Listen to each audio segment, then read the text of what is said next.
그 출판 기념회를 야인 시절에는 한 번도 하신 적이 없으십니까? 제가 지금 생각을 해보고 있는데요. 그 통상의 다른 정치인들도 야인 시절에 많이 하지 않나요? 저는 왜냐하면 정치를 다시 하거나 정치를 복귀하겠다 하는 계획을 갖고 쭉 살아오지 않았고 굉장히 그 전망도 불투명한 18년을 보내다가 저로서도 기적처럼 이렇게 다시 돌아온 케이스여서 그랬던 것 같고 출판 기념회가 있었던 것 같기도 네? 합니다. 예, 알겠습니다. 그 작은 근데 뭐 규모의 출판 기념회 했던 야인 것 시절에는 같습니다. 안 했고 국회의원이 되니까 음성적인 수입원을 위해서 출판 기념회를 했다라고 주장하시니까 저는 황당해서 질문을 안 할 수가 없었습니다. 사실 이 출판 기념회가 국회의원의 음성적 수입원이라고 아주 악질적인 문제라고 존경하는 주진 의원께서 주장하고 계시지만 정치 신인의 그러니까 야인의 정치적 출정식 자신의 홍보 수단이 될 수도 있는 부분입니다. 원외 인사들은 지금 국회의원님들처럼 후원금도 못 받아요. 그럼 그 정치 자금은 어디서 받아야 됩니까?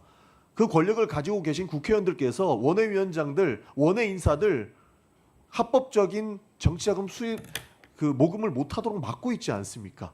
그렇기 때문에 그 수익으로 인해서 본인의 정치 활동을 영위할 수 있게끔 하는 것인데 그것을 음성적인 수익원으로 이야기한다. 재산이 수십억 원씩 있는 사람들은 이해를 못할 수 있으나 돈 없는 사람도 정치해야죠. 그래야 세상이 바뀌지 않겠습니까? 그리고 조의금으로 시비 거는 거는 저는 굉장히 황당합니다. 그러니까 당신이 권력이 있기 때문에 그 많은 사람들이 와서 그 많은 돈을 냈을 것이다 라고 주장하는 건데 가족이 돌아가셨을 때 위로금 성격으로 주는 돈입니다. 그리고 현금의 융통이 있었다라고 지속적으로 주장을 하는데 후보자께서는 본인의 책임, 과거에 문제 있었던 거 인정하시고 그 사회적 책임을 다하기 위해서 가족이 상을 당하셔서 그 돈을 가지고도 추징금을 납부하셨어요. 그 가슴 아픈 돈으로도 추징금을 납부할 만큼 사회적 책임을 다했습니다. 전두환 29만 원 있다고 도망칠 때 비판 한번 안 하던 사람들이 그 금액으로 자신의 책임을 다해서 추징금 납부하는 것을 현금의 융통이라고 당신 문제 있다고 얘기할 수 있습니까? 저는 그 부분에서 굉장히 유감이라는 말씀을 안 드릴 수가 없는 겁니다. 그래서 정치 시스템을 바꿔야 되는 것이지 검은봉투법이라고 해가지고 이것을 폄훼하고 정치의 출발선 자체 원외 인사들한테는 굉장히 악재가 될 수 있어요. 이런 막는 방법은 바람직하지 않다는 말씀 드리겠습니다. 저는 국민의힘에서 제기한 이른바 6억의 출처 이거 명쾌하게 해결 다 됐다고 생각합니다. 조금 전에 연도 이야기하면서 이 금액이 어디 있었고 다 말씀드렸잖아요.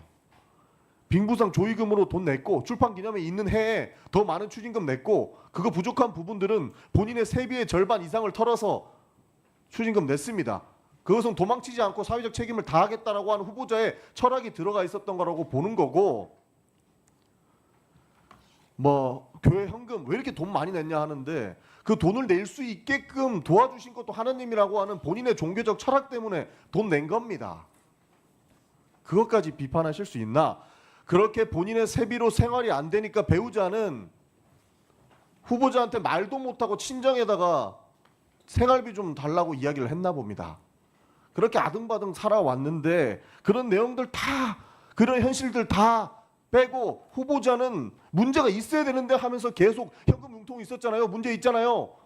라고 이야기하니까 저는 이 청문회가 도대체 인대용 기후제 이상의 무언가를 만들기 위해서 하고 있는 건가 이해할 수가 없는 겁니다. 그래서 명쾌하게 해결됐으니까 제발 이 문제는 더 이상 흠집 내경으로 되지 않았으면 좋겠다. 본인들이 수입으로 문제 제기하고 의심하는 것들을 다 모아가지고 6억을 장롱 안에 섞어 넣었다. 이런 가짜뉴스 거짓말 왜곡 현상 왜곡 발언들은 좀 안 했으면 좋겠다는 말씀을 좀 드리겠습니다. 후보자께서도 스스로 책에 돈에 대한 묘한 결벽증이 있다. 이번 후보에 그런 내용도 밝히셨고 껌껌이 설명하지 않았습니까? 조금 전에 PPT에 나왔던 내용 후보자님 전부 사실입니까? 답변 한번 부탁드립니다. 틀린 부분은 틀렸다고 말씀드렸고 제가 느끼기에는 궁금해하시는 부분에 대한 답은 사실상 다 드린 것 아닌가 생각합니다. 그러니까 충분히 네. 뭐 그래도 더 궁금하시다면 그건 뭐 어떻게 하겠습니까? 소명할 수 있는 부분은 충분히 소명했다고 보고 그래도 의혹이 있다면 성실하게 답변해 주시는 게 맞기 때문에 해주셨다고 생각을 합니다.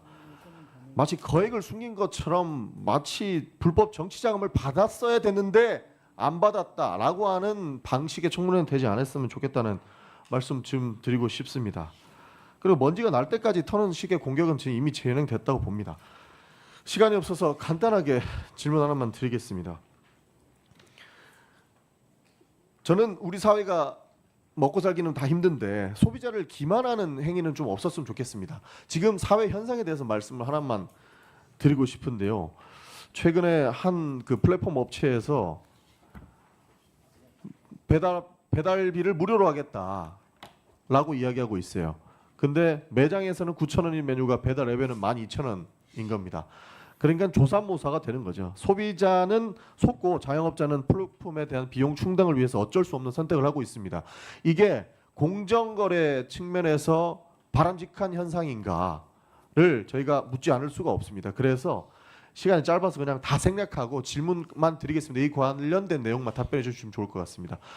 플랫폼과 자영업 간의 수수료 부담 전가 문제를 좀 총리가 되신다면 국무조정실을 통해서 해결해 주셔야 된다고 보는 것이고, 플랫폼 수수료 상한제라든지 협업 방식의 자율 규제 등이 필요하다고 보는 겁니다. 울며 겨자 먹기식으로 사회적 문제가 지속적으로 발생하고 있는 부분 때문에 소비자는 기만당하고 있는 것이고 자영업자들은 더 힘든 상황에 내몰리게 된다라는 말씀 드리고 싶습니다. 그래서 소비자가 가격 혼란 해소와 자영업 부담 완화 제도 개선이 필요하다.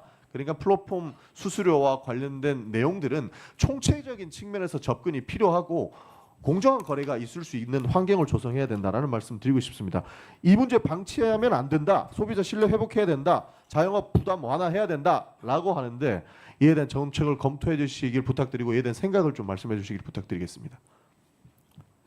플랫폼 문제는 얼마 전에 청문회 관련한 정책 학습을 하는 과정에서도 물가와 연동해서 조사를 하고 토의를 하는 과정에서 예를 들어 음식 배달과 관련해서 실제로 배달이 아닌 픽업의 경우에조차도 수수료를 부과하는 방식으로 가는 것이 굉장히 본말이 전도됐다라는 지적을 한 바가 있고 이후로도 계속 살펴볼 생각입니다.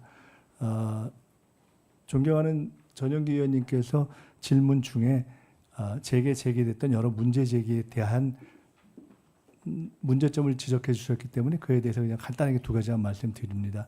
비록 제 문제를 거론하는 과정에서 청문회에서 논의가 됐지만 정책을 하는 국회의원의 한 사람으로서 이런 일이 있다고 해서 일반 국민 모두에게 적용될 수 있는 영향을 미칠 수 있는 축의금과 조의금 전체를 문제 삼거나 또는 신고하는 방법을 섣부르게 제기하거나 또는 정치에 있어서의 신인들의 활동을 제약하거나 또는 헌법적 제약으로 비춰질 수 있는 출판 기념회 그 자체를 액수의 투명화라는 접근법을 취하지 않고 전체를 죄악시하는 접근법은 저는 개인적으로 적절치 않다고 봅니다. 끝으로 제가 저의 진실성을 입증하는 데 있어서 공정하게 만약에 다루어진다면 제게 문제를 제기하는 분들의 경우에도 적어도 이미 아닌 것이 명료하게 된 6억을 쟁여놓고 현금으로 썼다라는 방식으로 문제를 제기해 왔던 것에 대해서는